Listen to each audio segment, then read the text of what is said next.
제가 요즘 문득 이런 생각을 할 때가 있어요. 신앙이라는 게 뭐냐? 믿음이라는 게 뭐냐? 여러분, 신앙이란 두 글자에 담겨진 뜻을 생각해 본 적 있습니까? 믿음이라는 두 글자에 담겨진 뜻을 생각해 본 적 있습니까? 아마 우리가 신앙생활을 하면서 나는 신앙인이다, 이 생각은 자주 할 거예요. 왜? 신앙생활 하니까. 근데 정작 우리는 신앙이란 게 뭐냐 하는 두 글자에 담겨진 뜻은 생각할 때가 그리 많지 않은 것 같아요. 제가 앞에서 기도하면서 얘기했는데, 제가 요즘 우리 정구목 전사님하고 우리 김 전사님 할 거예요. 원종수 박사님. 네, 그분 간증을 내가 요즘 밤마다 듣거든요. 왜냐면 유튜브를 이렇게 봤는데 갑자기 그분 간증이 이렇게 나오는 거예요. 근데 내가 중국에 있을 때, 북한 탈북에서 중국에 있을 때 김성호 목사님이 올 때마다 이 녹음기 카세트를 갖다 줘요. 그때 녹음기가 있었으니까. 거기에 원종수 박사님 간증 테이프가 있었어요. 그래서 그걸 내가 한 10번 들은 적이 있어요. 근데 참 그분 간증이 은혜로워요. 정말 은혜로워요. 딱 그분의 삶이 뭐 요셉과는 차이가 다르지만은 좀 비슷한 느낌이 있어요. 그분이 옛날에 얼마나 가난하게 살았어요. 그분 간증 보면 어머니하고 저녁에 잘 집도 없어가지고 허름한 창고 같은데 이렇게 들어갔는데 겨울에 얼어 죽을까봐 잠을 못 잤다는 간증이 있어요. 그리고 얼어 죽을까봐 새벽에 빨리 교회 가야지, 새벽 기도 가야지.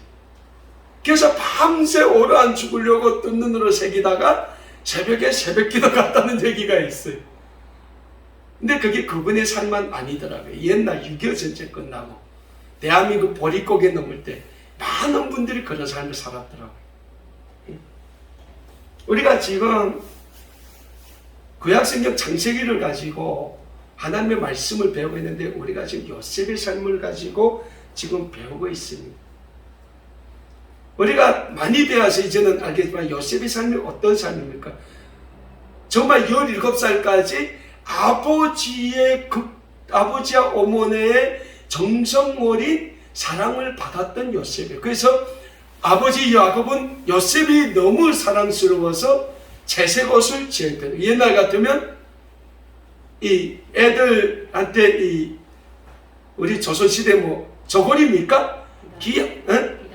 비단옷 그런 거 입혔다. 너무 귀여워서, 너무 사랑스러워서. 그렇던 요셉이 17 나이에 그 인생이 완전히 바닥을 치잖아요. 바닥을 치는 거예요. 노예가 되는 거예요. 한순간에 노예가 되는 거예요. 그래서 그 다음부터 13년의 삶을 요셉은 정말 최악의 삶을 살아요. 아마 우리도 아무리 고생했다고 해도 그 요셉과 같은 최악의 삶은 안 살았을 거예요. 근데 요셉은 그러한 최악의 삶을 살았지 않습니까? 그리고 30세의 나이에 고대 애국, 지금 말하면 미국과 같은 강대국의 국무총리가 되죠. 근데 요셉의 삶이 그런 파란만장한 인생의 파고를 걸치면서 이렇게 우뚝 설 수 있는 비결이 무엇이라고 했습니까? 요셉은 자기의 삶이 평탄할 때도 그랬고, 자기의 삶이 노예의 그 가장 바닥, 노예가 어떤 존재입니까? 노예는 주권이 없어요. 자기의 생명에 대한 주권조차 없어요. 노예는 그 주인이 죽여도 어디 가서 말 못하는 게 노예예요. 그런 인생의 가장 최하의 바닥에 놓여 있을 때도 요셉은 하나님만을 믿었다. 자기의 삶을 다 하나님한테 맡겼다는 거예요. 그러기 때문에 그 요셉의 삶을 하나님이 들어주셨다는 거예요. 간단합니다. 오늘 우리의 삶도 간단해요. 내가 앞에서 원종수 박사님 그 간증인 그분 삶도 간단해요. 그분은 어디 지댈 데 없어서, 이 세상을 보니까 정말 지댈 데 없어서 하나님께 그분은 자기의 삶을 맡겼다는 거예요.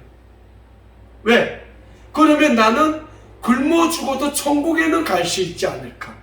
이 생각이, 얼어 죽어도 내가 새벽기도 가면 하나님이 나를 천국에 데려가지 않을까? 내가 폐결에 걸려서 정말 폐결의 그 3도면 거의 소망이 없다고 해요. 그 나는 폐결에 걸려도 기도하면 하나님이 나를 천국에 데려가지 않을까? 이왕 죽는 거 나는 이 땅의 지옥이 아닌 천국에 가고 싶어서 그건 하나님을 의지했다는 거예요. 요셉도 아마 그랬을 거예요. 이 세상을 보니 어디에 기대겠습니까? 기댈 데가 없지 않아요. 그러니까 하나님을 기대는 거예요. 하나님이 나를 여기까지 데리고 왔으니 나를 죽이든 살든 하나님이 알아서 하십시오. 이랬을 거예요. 세상 말에 이런 말이 있죠. 막장 막하라고 합니까? 이제는 소망이 없다는 게 이래도 죽고 저래도 죽을 바에는 한번 내가 해본다는 거예요. 누구한테? 하나님한테 해본다는 거예요. 해봤더니 요셉의 삶을 하나님이 어떻게 이끌어 주셨습니까? 정말 이 세상의 가장 낮은 자리에서 이 세상의 가장 높은 자리에 세워주셨다는 거예요. 그리고 하나님은 요셉에게 가장 악행을 행했던 그 형들을 앞에 데려다 놔요. 기근이라는 그 상황을 하나님께서 만드시고 그 형제들을 요셉 앞에 세워놔요. 그리고 어떻게 하십니까? 그 형제들을 요셉 앞에 허리를 조아리, 완전히 허리를 굽히게 만들어요. 엎드리게 만들어요. 성경에 보면 그 형들이 요셉을 알아못보고 요셉 앞에 엎드렸다고 했어요. 여러분, 엎드린다는 게 뭡니까?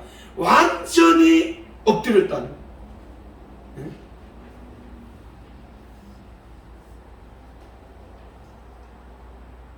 그리고 하나님은 17살 요셉의 나이에 보여주신, 요셉에게 보여주셨던 그 꿈을 하나씩 이뤄주시지 않습니까? 어떻게 이뤄주십니까? 요셉을 높이 들어서 이뤄주신다는 거예요. 고대 애굽에서 13년이라는 이 요셉의 고난의 열매는 어떤 열매입니까? 고대 애굽의 국무총리로 요셉이 우뚝 서는 영광의 열매요. 인생 역전의 대반격이라고 할 수도 있는 기적과 같은 열매로 이어진다. 하나님은 우리를 통한 뜻이 있습니다. 그 뜻을 어떻게 보여주십니까? 하나님의 열매로 보여주신다. 열매로 보여주신다. 앞에 있는 박 목사라는 사람의 인생을 보면 짧은 인생이지만은 내가 목사 될 팔자는 아니에요. 세상 말로 말하면 내가 목사 될 팔자는 아니에요. 근데 하나님이 목사를 만들었어요. 누구 때문에? 이 앞에 있는 김성호 목사 때문에. 근데 저분 안 만났으면 내가 목사 안 해요. 정말 안 해요. 왜? 내가 받은 내 팔자는 목사의 팔자는 아니거든. 근데 하나님이 만드시잖아요. 잘났든 못났든. 왜? 하나님은 박강일이라는 사람에 대해서 이미 하나님이 설계하신 계획이 있기 때문에. 근데 저는 하나는 있어요. 저는 순종은 잘했어요. 정말 순종은 잘했어요. 그건 우리 김성호 목사님도 인정할 거예요. 저는 정말 순종은 잘했어요. 저분 보기에도 내 삶이 그렇게 시원한 삶은 아니에요. 저분도 그랬을 거예요. 제가 저러다 목사 하겠노? 아마 그런 걱정이 많았을 거예요. 근데 저는 순종은 잘했어요. 목사 했잖아. 요셉이 완벽하지 않아요. 사람은 완벽하지 않아요. 근데 요셉이 뭘 잘했습니까? 하나님께 순종을 잘했다는 거예요. 맡겼다는 거예요. 내가 원종수 박사님 간증을 들어도 그분도 그냥 맡긴 거예요. 갈 데 없고 의지할 데 없으니까 에라 막장막하다 그냥 하나님 나 이래도 죽고 저래도 죽을 바에는 천국은 가고 싶습니다. 이래서 맡긴 거예요. 그리고 순종을 했다는 거예요. 하나님께 소망을 뒀다는 거예요. 삶의 소망을 뒀다는 거예요. 사랑하는 여러분, 우리는 그러면 우리의 인생의 소망을 어디에 두고 있습니까? 어디에 두고 있어요? 어디에 두고 있습니까? 진짜입니까? 네. 네. 우리의 소망을 하나님께 두면 하나님이 우리의 소원을 이루어 주신다는 영적인 사실을 우리는 믿어야 합니다. 그래서 우리에게 중요한 게 믿음이란 믿음. 네? 믿음이 중요하다. 그래서 찬송가도 있지 않습니까? 믿음이 이기네 있지 않습니까? 우리는 믿어야 된다. 하나님을 믿어야 된다는 이 요셉이 지녔던 하나님에 대한 절대적인 신앙, 절대적인 믿음을 우리가 배워야 합니다. 그리고 우리의 삶의 실천을 해야 된다는 것. 신약성경 히브리서 11장 6절에서 히브리서 기자는 우리에게 이런 말씀을 주고 있습니다. 믿음이 없이는 하나님을 기쁘시게 하지 못하나니 하나님께 나아가는 자는 반드시 그가 계신 곳과 또한 그가 자기를 찾는 자들에게 상 주시는 이심을 믿어야 한다. 뭡니까?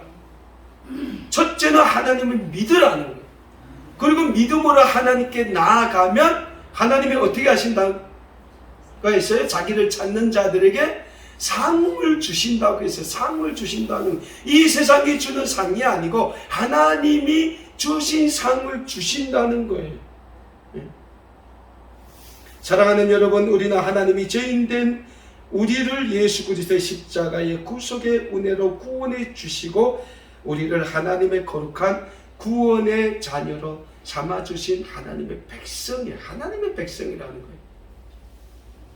그런 하나님의 거룩한 구원의 백성인 우리에게 있어서 가장 중요한 신앙의 원칙이 있다면 우리를 구원해 주신 하나님의 살아계심과 또 하나님은 오늘도 하나님을 믿고 하나님을 믿음으로 찾는 모든 하나님의 거룩한 구원의 백성들을 축복해 주시기를 기뻐하신다는 영적인 진리를 우리의 신앙의 원칙으로 삼고 이 세상을 살아가야 한다는 겁니다. 그러자면 뭐가 필요합니까? 우리에게 먼저 필요한 게 하나님이 살아계심을 믿어야 한다는 거예요. 자, 많은 이들이, 우리 고향분들이 복음을 전하면 이런 얘기를 해요. 하나님이 어디 계시냐고. 보이지 않는 하나님을 어떻게 믿냐고. 그런데 신약성경 히브리서 기자는 히브리서 11장 1절에서 3절의 말씀에서 우리에게 또 이런 말씀을 줍니다. 믿음은 바라는 것들의 실상이요 보이지 않는 것들의 증거니 선지인들이 이로써 증거를 얻었느니라.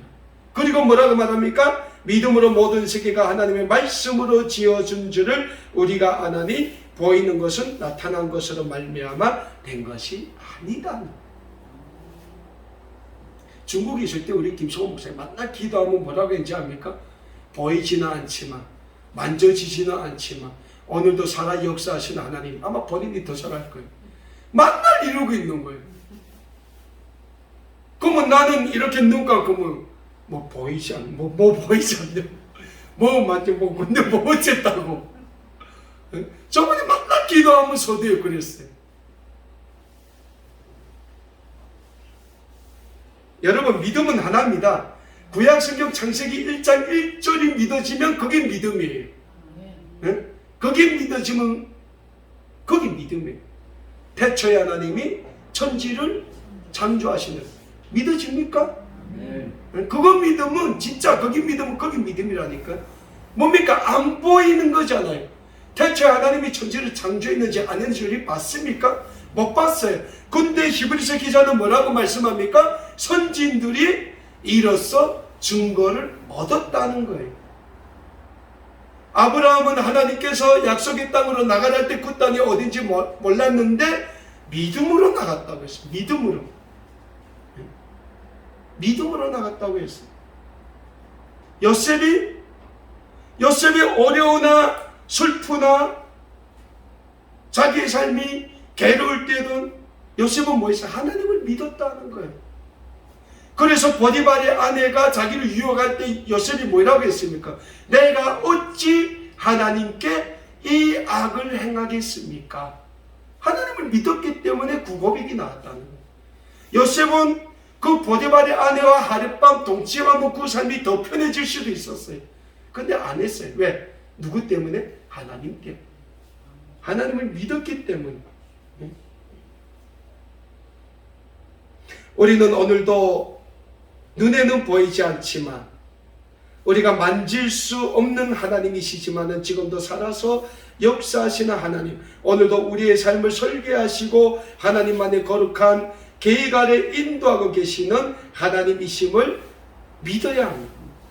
그 믿는 사람은 요셉처럼 하나님의 인도하의 그 삶이 하나님의 거룩한 축복의 삶으로 쓰임받게 됨을 믿어야 함을 히브리서 기자는 우리에게 말씀하고 있는 것입니다.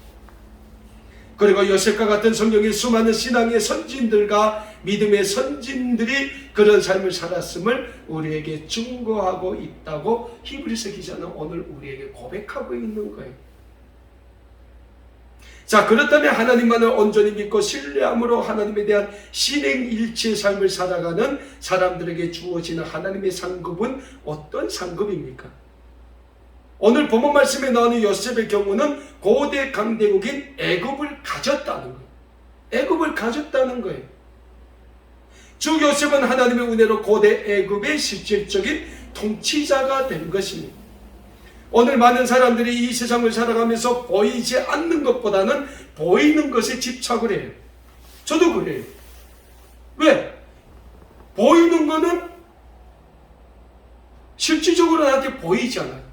그래서 많은 사람들은 보이지 않는 것보다 보이는 것에 집착을 합니다. 그러면 고대 애굽의 국무총리 된 요셉, 보이는 거잖아요.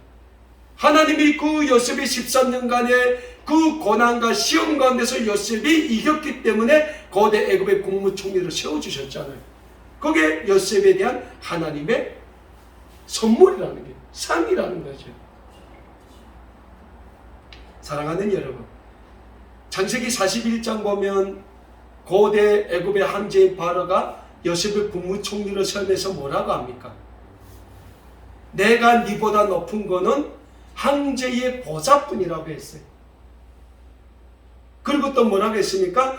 애굽에서 내 허락이 없이는 수족을 놀릴 사람이 단 한 명도 없을 것이다. 뭡니까? 애굽 사람들은 요셉의 명이 없으면 마음대로 죽지도 못한다는 거예요.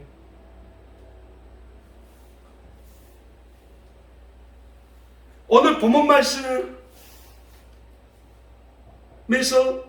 바로가 뭐라고 합니까? 요셉에게 내 형들을 통해서 식량을 줘서 내 수레, 왕의 수레를 주는 거예요. 내 아버지한테 보내서 이르기를 애굽으로 오라, 애굽의 좋은 땅을 주겠고 애굽의 기름진 것을 너희가 먹으리라. 그리고 뭐라고 합니까? 애굽의 모든 것이 너희 것이라고 했어요. 뭡니까? 애굽의 모든 것이면 애굽에 있는 모든 것이 다 요셉이 거라는 거예요. 다 요셉이라는 거예요. 하나님이 요셉에게 애굽의 모든 것을 주셨다는 거예요. 그러면 사랑하는 여러분, 오늘 본문 말씀에 나오는 이 애굽의 황제 바로가 하는 말이 이게 바로 개인적인 말입니까? 바로가 공적으로 하는 말입니까? 이거 바로가 공적으로 요셉에게 명령하는 거예요. 바로가 자기 개인적으로 사적으로 말하는 게 아니라는 거예요. 공적으로 말하는 거예요. 응? 오늘 본문 말씀 구약성경 창세기 45장 16절에서 20절 말씀 제가 다시 봉독해 드립니다. 요셉의 형들이 왔다는 소문이 바로의 궁에 들리며 바로와 그의 신하들이 기뻐하고 바로는 요셉에게 이르되 내 형들에게 뭐라고 합니까? 명령하기를 명령이 뭡니까? 바로가 공적으로만 황제의 권위를 말하는 거예요. 너희는 이렇게 하여 너희 양식을 싣고 가서 가나안 땅에 이르거든 너희 아버지와 너희 가족을 이끌고 내게로 오라. 내가 너희에게 애굽의 좋은 땅을 주리니 너희가 나라의 기름진 것을 먹으리라. 이제 명령을 받았으니, 바로의 명령입니다. 받았으니 이렇게 하라. 너희는 애굽 땅에서 수레를 가져다가, 애굽 땅에서 수레가 뭡니까? 바로의 수레예요. 바로의 왕이 타는 수레, 왕의 그 곳간에 있는 수레를 가져다가 너희 자녀와 아내를 태우고 너희 아버지를 모셔오라. 또 너희의 기구를, 너희 모든 것을 아끼지 마라. 다 가져오라는 거예요. 그리고 뭐라고 합니까? 온 애굽 땅이 너희 것이다 라고 말합니다. 온 애굽 땅이 너희 것이다. 사랑하는 여러분, 우리는 날마다 하나님의 은혜를 사모하고 있습니다. 우리는 날마다 하나님이 내 삶을 축복하시고 하나님이 내 삶을 형통한 삶으로 인도해 주시기를 간절히 원하고 있습니다. 만일 그렇다면 우리는 지금 하나님께 우리 자신을 얼마나 드리고 있습니까? 우리는 지금 우리 자신을 하나님 앞에 거룩한 복음의 산제물로 드리기 위해 얼마나 우리 자신을 하나님의 말씀 앞에 영적인 삶으로 승화시켜 나가고 있습니까? 아니면 우리는 오늘 얼마나 하나님에 대한 절대적인 믿음과 절대적인 신앙으로 얼마나 하나님만을 바라보며 우리의 삶을 하나님께 소망을 두고 살아가고 있습니까? 우리는 오늘 요셉의 삶을 보면서 우리의 삶을 하나님 앞에 내어놓기를 힘써야 합니다. 하나님께 우리의 삶의 소망을 두고 살아야 합니다. 이 세상의 모든 사람들은 이 세상에 태어나 한 생을 살면서 많은 인생의 파고를 넘나드는 삶을 산다고 해요. 하지만 요셉처럼 어린 나이부터 인생의 모진 파고를 넘나들었던 그런 인생은 흔치 않는 인생이라고 해야 할 것입니다. 그럼에도 불구하고 요셉은 왜 그런 인생의 모진 파고를 넘나드는 결과 30세의 나이에 고대 애굽의 국무총리로 설 수 있었습니까? 그것은 요셉의 그 모진 13년이라는 그 세월 속에 오직 하나님만을 믿는 믿음의 삶, 하나님에 대한 실행 일체의 삶을 살았기 때문에 하나님은 요셉을 이 세상에서 가장 높은 자리에 세워주시는 영광을 요셉에게 선물로 주신 것입니다. 사랑하는 여러분, 하나님은 오늘 우리 아름다운 꿈에게 모든 믿음의 가족 여러분들에게도 요셉에게 주셨던 이런 하늘의 상급을 주시길 간절히 원하고 계십니다.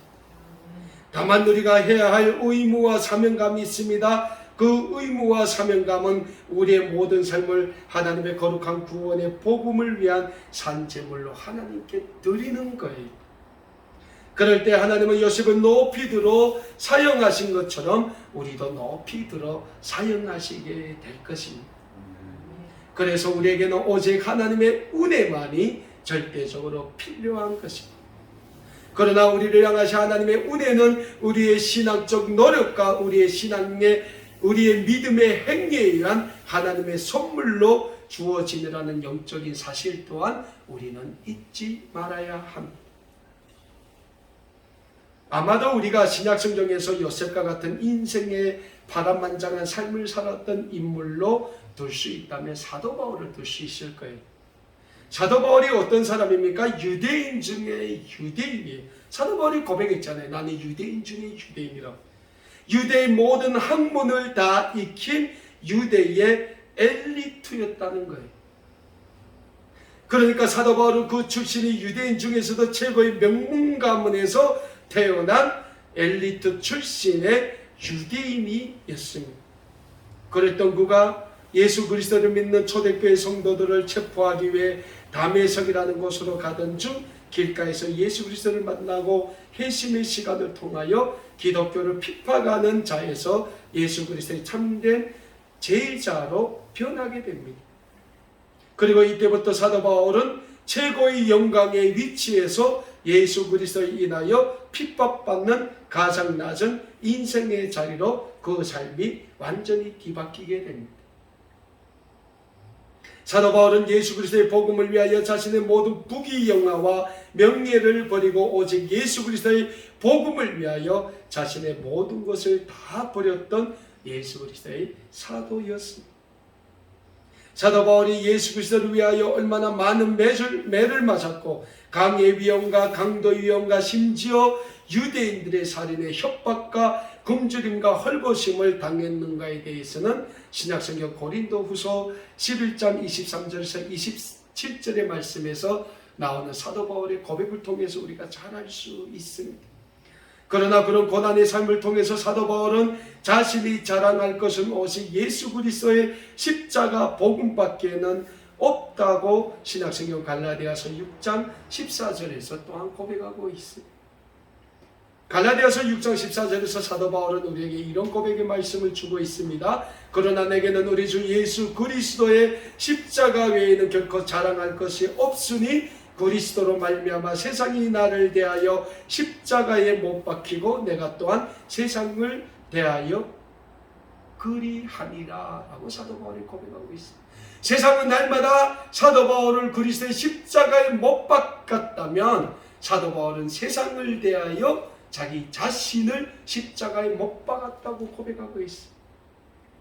사랑하는 여러분, 물론 요셉의 삶은 모진 고난과 시련을 이긴 후 하나님이 주시는 영광의 삶, 최고의 삶이었다면 사도 바울의 삶은 최고의 영광의 자리에서 사도 바울 스스로가 예수 그리스도의 십자가의 복음을 위해 내려온 삶이라는 의미에서 순서상의 문제는 있겠지만 요셉이나 사도 바울의 삶에서 찾을 수 있는 공통점은 더 신앙의 선진들 모두 자신의 삶을 하나님의 영광, 예수 그리스도의 십자가의 복음을 위하여 자신의 삶을 거룩한 산재물로 드리고 신행일체의 삶을 살았다는 점에서는 두 신앙의 선진들에게서 우리가 배워야 될 공통적인 삶의 그 모습이 있다는 거예요.